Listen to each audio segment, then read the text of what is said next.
Hello guys, welcome to my channel. In this video, we will study class 10th history chapter 2nd nationalism in India. Okay, this is part 5th of this chapter. Okay, in this video, we will study what is Khalifat movement and Jallianwala Bagh. तो हम ये दो topic इस video में cover करेंगे. So let's start. So see here Jallianwala Bagh massacre. Okay, Jallianwala Bagh जो था ये भी गांधी जी के ही द्वारा चला गया था. किस लिए चला था, क्या वजह थी चलाने के लिए, ऐसा क्या कारण हो गया जिसको इस एक्ट को, इस मूवमेंट को रिलॉन्च नहीं बोल सकते, लॉन्च किया गया. ओके, ये बार बार नहीं चला गया, एक ही बार चला गया है. 13 अप्रैल. कब? 13 अप्रैल द इनफेमस जलिया बाग, जो फेमस नहीं था जलिया बाग इंसिडेंट टुक प्लेस. अचानक से कैसे एक अपने आप को एक बहुत ज़्यादा इम्पॉर्टेंट कैसे बना लिया. ठीक है, 13 अप्रैल की बात है. ऑन दैट डे इस दिन a large crowd gathered in the enclosed crowd of Jallianwala Bagh to attend annual Baisakhi fair. यानी एनुअल बैसाखी फेयर, उस समय जब ये जलियांवाला बाग जो था एक्ट 1 मूवमेंट हुआ था, तो इसमें इस समय में बैसाखी चल रही थी, बैसाखी का मेला लगा था. ठीक है, इस दिन पे बहुत ज़्यादा भीड़ थी. Some come to protest against the government new repressive measure. कुछ लोग वहाँ पे ऐसे आए थे जो उसके अगेंस्ट में थे, यानी उन लोगों की जो बैसाखी चल रही थी उसके अगेंस्ट में थे. ठीक है, न्यू रिप्रेसिव मेजर.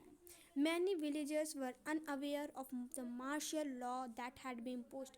कुछ विलेजर्स ये नहीं जानते थे कि उन पर एक मार्शियल लॉ इम्पोज करने वाला है. मार्शियल लॉ यानी कि ब्रिटिश का एक लॉ है जहाँ पे लोगों को मार दिया जाता है. ठीक है, लोगों की हत्या ले जाती थी दिन दहाड़े, जिसको हिंदी में बोलते दिन दहाड़े ले लेना. ठीक है, बंदूक गोलीबारी चला दी जाती थी. ऐसा कुछ जलियांवाले बाग में हुआ था. बैसाखी का समय था, लोग ज़्यादा इकट्ठा था, इसी का ब्रिटिश ने फ़ायदा उठा लिया था. Dyer entered the area, block the exit point and point fire on the crowd, killing hundreds. देखा, डायर इंटर कर दिए, यानी जो लोग आए थे, फाइटर्स थे, जो थीव्स थे, चोर तो नहीं बोल सकते लेकिन ऐसे लाइक थीव की तरह थे. ठीक है, इसी इंटर किए, जो भी पॉइंट्स थे, जो भी गेट थे, उसको बंद कर दिया गया था. फायर स्टार्ट कर दी गई थी क्राउड में, जिसमें 100 लोग मारे गए थे. His object as he declared later, फिर इस पर डिक्लेयर बाद में किया गया था, was to produce a moral effect to create the mind of satyagraha, a feeling of terror and awe. यानी बहुत भयानक और बहुत दुश्मनी कारण नाता ऐसा हो गया था. यानी बहुत ज़्यादा विस्मय, अब यानी विस्मय, डर, भयानक.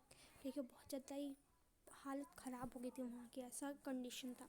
ठीक है, तो इस सारे ने बाद में एक चीज़ डिक्लेयर हुआ, प्रोड्यूस अ मोरल इफेक्ट. एक मोरल इफेक्ट निकल के आया, जिसमें माइंड दिया सत्याग्रही के लोगों को, फीलिंग आई उनके अंदर. जो सत्याग्रही माइंड, जो सत्याग्रह के लोग थे उनके अंदर कैसी फीलिंग आई थी, टेरर की फीलिंग आई थी, विस्मय की यानी अवेक की फीलिंग आई थी, ऐसा आया था.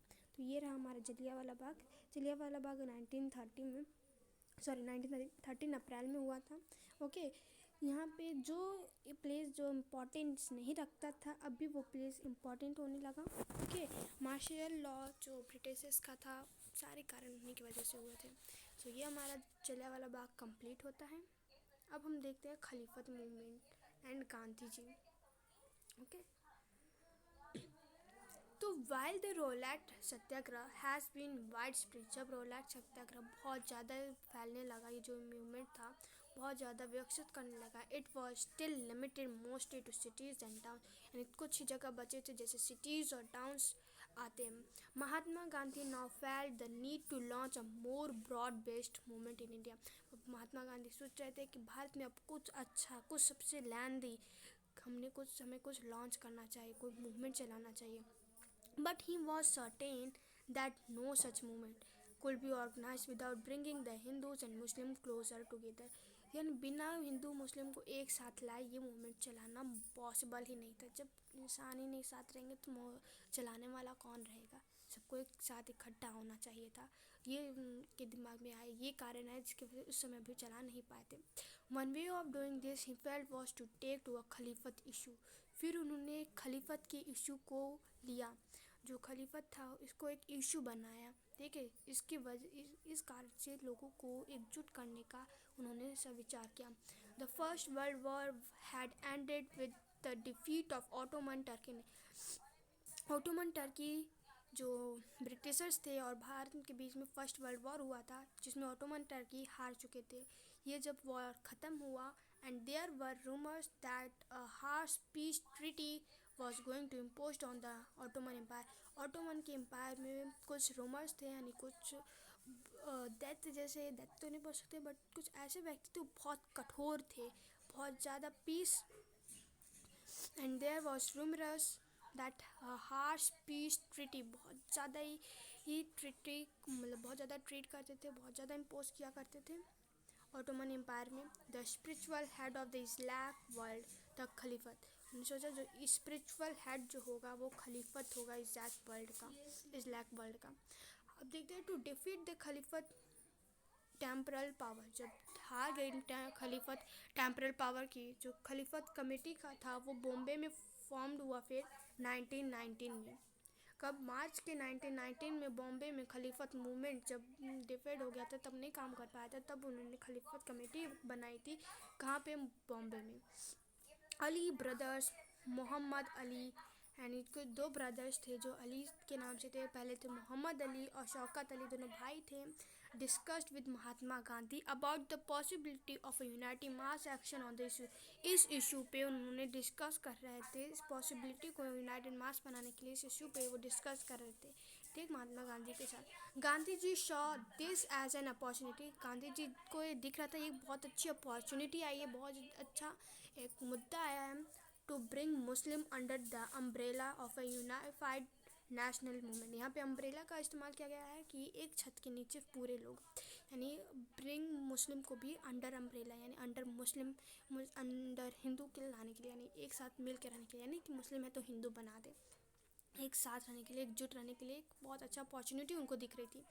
At the Calcutta session, Calcutta के सेशन में जहाँ पे कांग्रेस के थे, इन सितंबर 1920 he convinced other leaders of the need to start non-cooperation movement। वहाँ पे वो देख रहे थे कि नॉन कॉपरेशन मूवमेंट, असहयोग आंदोलन, support of Khilafat as well as for swaraj और खलीफत मूवमेंट दोनों को सपोर्ट कराता है। यानी जो कलकत्ता में जो कांग्रेस थी, उस कलकत्ता का सेशन जो था कांग्रेस का सितंबर 1920 में, वहाँ पे जो लीडर्स थे वो सपोर्ट कर रहे थे, असहयोग आंदोलन के जो लीडर्स थे वो खलीफत मूवमेंट और स्वराज मूवमेंट को सपोर्ट कर रहे थे।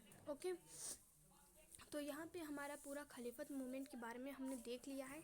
खलीफत मूवमेंट क्या हुआ, यहाँ पे खलीफत मूवमेंट कब ऑर्गेनाइज हुआ, उसमें क्या क्या बातें हुई। ओके, और यहाँ पे हमने देखा था खलीफत मूवमेंट किस वजह से हुआ था। ओके, यानी कि खलीफत मूवमेंट में बात क्या बनी थी और क्या मेन कारण था। खलीफत मूवमेंट का कारण था हिंदू और मुस्लिम को एकजुट कर, इस चलाने के लिए एकजुट उनको करना पड़ेगा। इतना अभी इसमें हमने केवल इशू के बारे में बात किया है। ओके, अब नेक्स्ट वीडियो में हम देखेंगे इसके आगे का। ओके गाइस, आपको समझ में आ गया, please like subscribe to my channel. Bye guys, and take a notes from this video.